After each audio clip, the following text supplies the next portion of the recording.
Nakalapag na nga kami at nandito na kami sa Singapore palabas ng aeroplano. So, inahanap namin yung exit, yung arrival para mapuntahan na si mama. So, habang wala pa kaming SIM card, nag-connect muna ako sa wifi para makontak si mama kung asaan siya banda.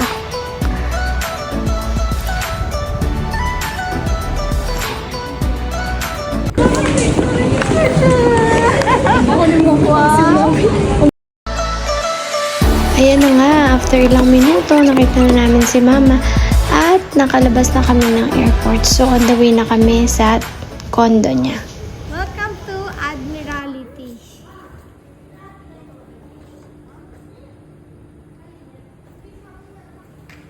Yosi break. So, second day namin sa Singapore. Nagpahinga muna kami kasi madaling araw na rin kami halos nakarating. At ito yung plan namin para puntahan yung work ni mama. Shout out sa tita ko. So, tinulungan niya kami makarating dito sa work ni mama.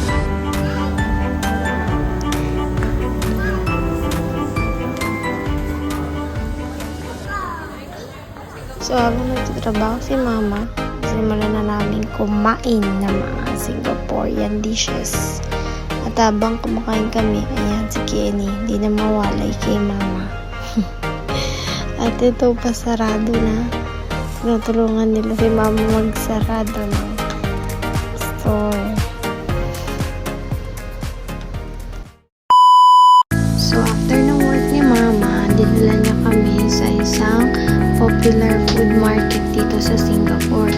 Ito yung Lau Pa Sat. So, dito marami kang makikitang iba't ibang variety ng hawker food like satay, deer fried rice noodle, laksa.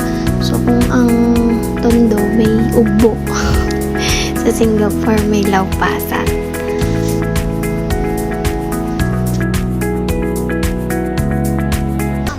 So, nung kumakain kami, meron kami meet na dalawang foreigner din.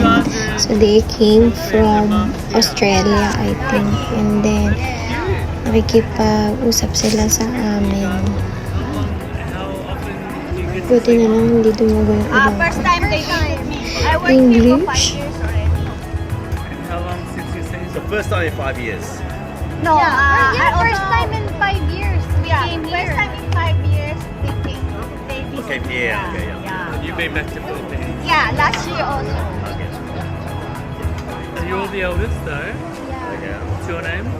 Angel. Angel. Angelina. And how old are you, what year are you in? Ano? What grade in school?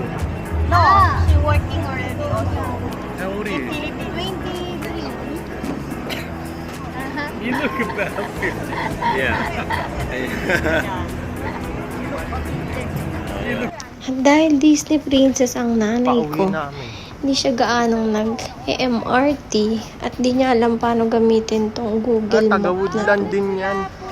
So, kami pa yung nagturo sa kanya paano makapunta sa MRT. Para makatipid naman kami, grab ng grab eh. So, amazed na amazed siya na nakarating kami ng MRT. Kasi isang MRT lang, bababa na kami dun sa mismo MRT station na malapit sa bahay niya. Lakad na lang.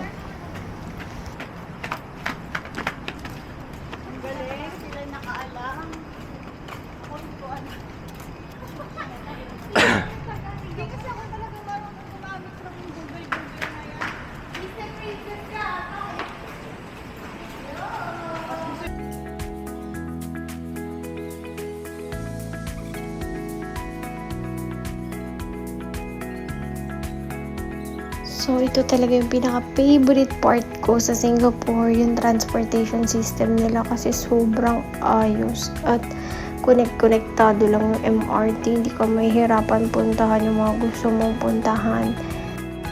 At lahat ng mga direksyon na nakapaskil sa Singapore, accurate talaga. Hindi ka naliligaw, basta sundan mo lang, magbasa ka lang.